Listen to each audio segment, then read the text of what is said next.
Good morning. Today I'm cycling around with no destination in mind. Starting my day in Tampines, just following where the wind blows and where the paths take me.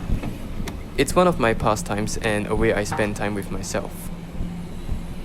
Currently in the late morning, the weather's getting warmer, but thankfully it's busy. As the sun comes out, you can see people adapting to the weather, waiting for a green signal under the trees, like the uncle on the other side. This intersection has a leading right turn, so vehicles turning right get a green signal ahead of others. We cannot observe the signal for the traffic passing us, so using the power of intuition, we caught the green signal just in time. Made it without having to wait long under the sun. Small win. A thing I love about cycling in Tampines and the East in general is the presence of red cycling paths. Infrastructure like this help make cycling more accessible to all and keeps pedestrians safe too, like how there's a bus stop bypass to help bus commuters and cyclists.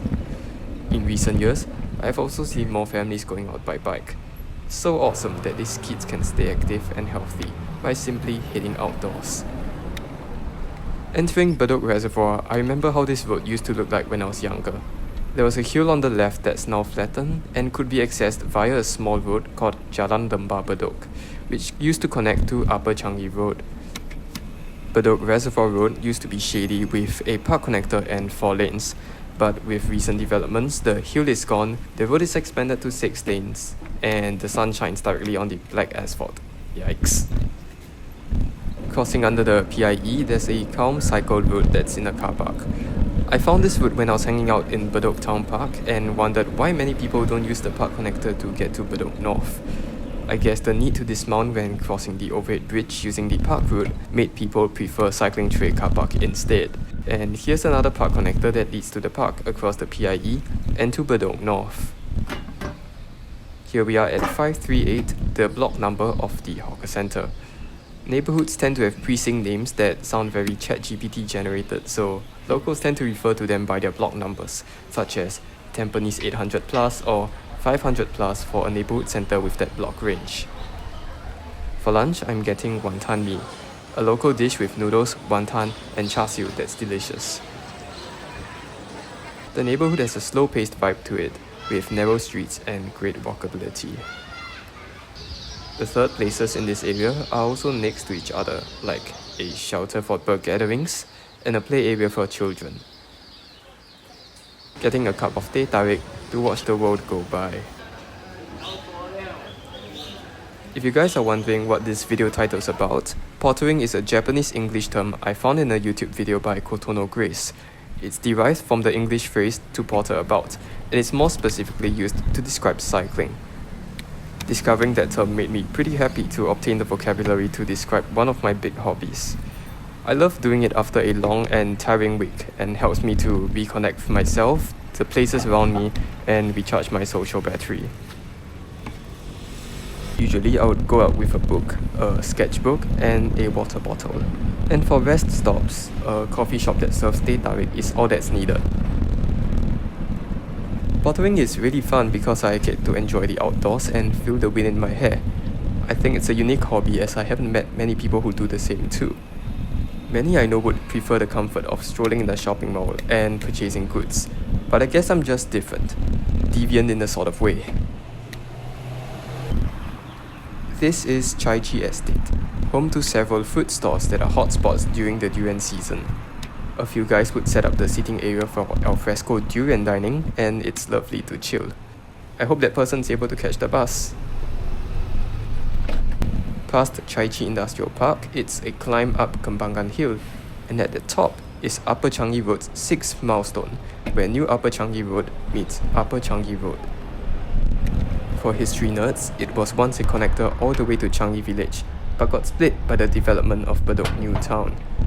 While many parts of the old Upper Changi Road have been ripped out, the southern part of Chai Chee Drive resembles its past routing. The descent down Kembangan Hill is a spot to watch the evening sunset, and if you're lucky, you might spot a train entering the tunnel. Grey skies, rain might be coming. If you're cycling in Singapore, the National Environment Agency's rain map is super helpful. This is not sponsored, by the way. It shows where rain clouds are and helps to determine if the rain would be a huge storm or just a passing cloud. Thankfully for me, it's a passing cloud, so when it rains, just tahan lah. There's a park connector that goes all the way to East Coast Park that you cannot miss, as it has a huge sign that emphatically bears its name.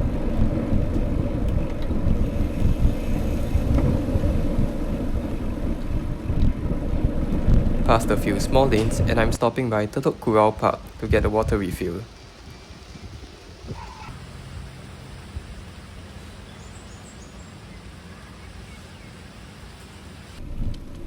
The landed estate in East Coast is a nice place to cycle. Roads are narrow with little traffic, and there's a grid that provides flexibility when traversing the landscape.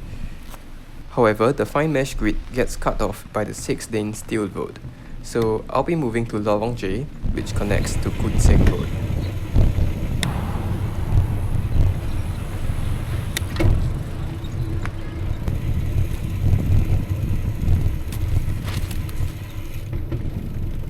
Beside the quiet roads, there are narrow back lanes that provide pedestrians and cyclists shortcuts.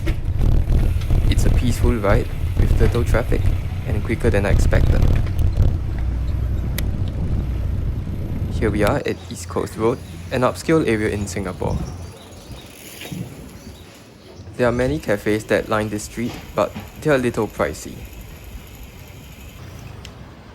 Thankfully, there's a local one, Chin Confectionery, which serves traditional kaya toast and drinks.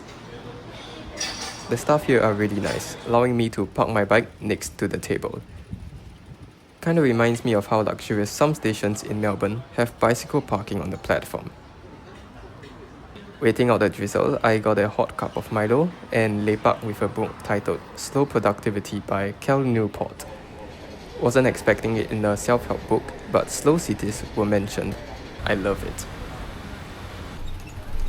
Heading to Marine Parade Town Centre to get a water refill.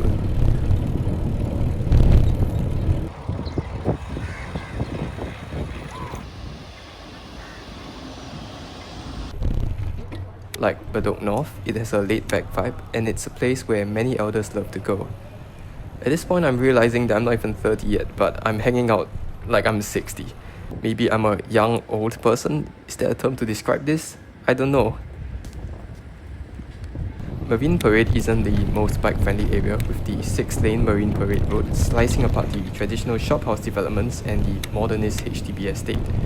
This place used to have an at-grade crossing for pedestrians and cyclists, but was removed in August 2024. A MRT underpass replaced it, but full-size bikes and people with pets cannot use it. Something must have happened, therefore the presence of this sign. All in the name of levels of service, my safe cycle route through the back lanes and small streets was destroyed, and I have no choice but to cycle on the 6-lane road with fast traffic. I hope that the at-grade crossing can be reinstated for better walkability and bikeability in the area. There's certainly a better way to design the space right above a new train station. If you're wondering where I got the inspiration to Photoshop Vredenburg into a car-centric road, East Coast Road is the place. Finding a way to head into the city, I'll be cycling through another landed estate, east of Tanjong Katong, with a finely meshed road grid. And in this grid lies a national monument, the gate of Chongqing High School.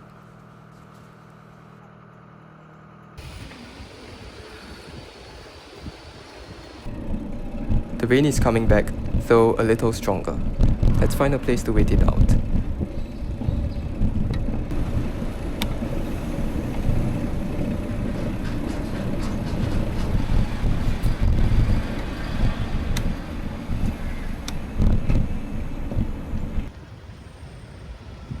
Old Airport Road Food Centre seems like a good place, and I love the Hong Kong pastries available.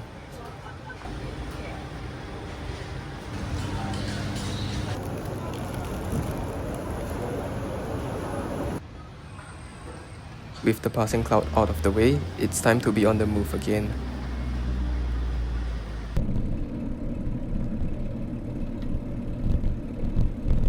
Gilmert Road is Kallang Road's quieter neighbour. Just one block south, it's much more calmer, with less chaos. There are some new shared paths installed here recently, but they are broken and really bumpy. Guess I'll take the carriageway.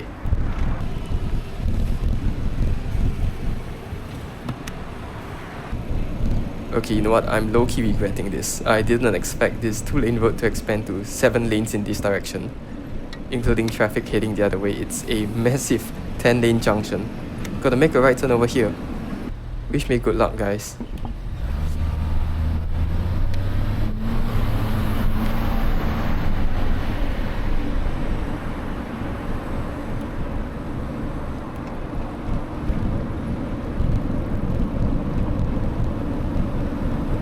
Ah, I made it. That was scary. Heading left to escape from this dangerous road.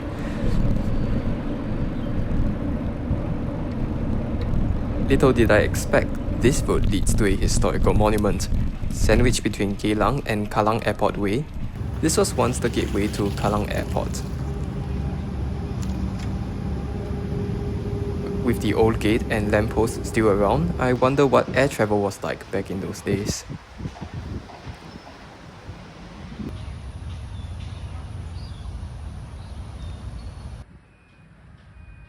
I messaged a friend if he'd like to meet up for dinner, and after choosing a location in the city, I'm going there via the massive Kallang Road. It isn't for the faint-hearted, as it's literally at Sawalang bike lane, but I'll only be on it for a kilometer, so if I time my entry correctly, there'll be very little traffic beside me. Easy does it, easy does it. Kaya koto.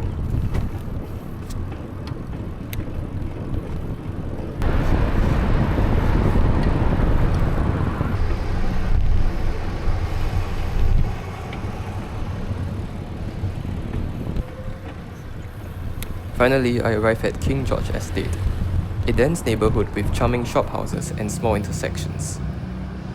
Despite the lack of cycling infrastructure here, the compact layout makes it attractive to walking and cycling. Taking a break here, doing some urban sketching.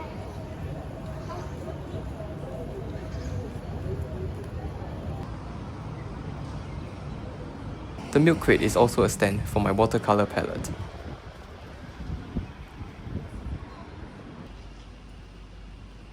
As the sun sets, I head to Little India to meet a friend for dinner.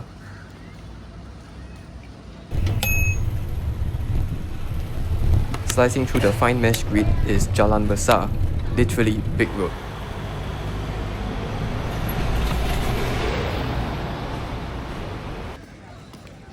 There's a park along Desker Road, a popular hangout spot.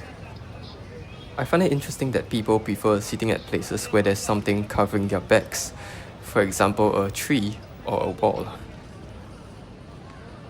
Though I might have read this in a book by Gell.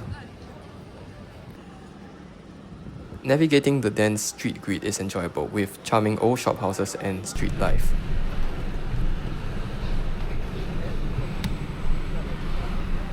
There's even a shop sign with a bike that looks like mine.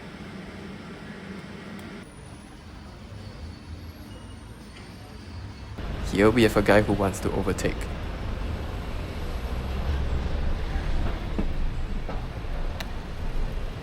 I wish him congratulations for saving a grand total of 5 seconds.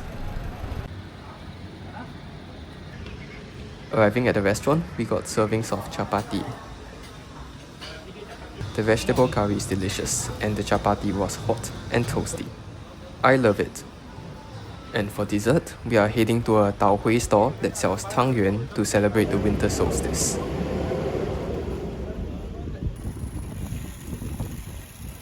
Because the beancurd store is full, we are going to a nearby market to makan.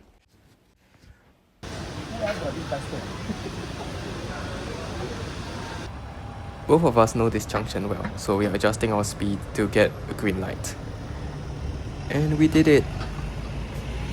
After going our separate ways, it's a long and lovely ride back home.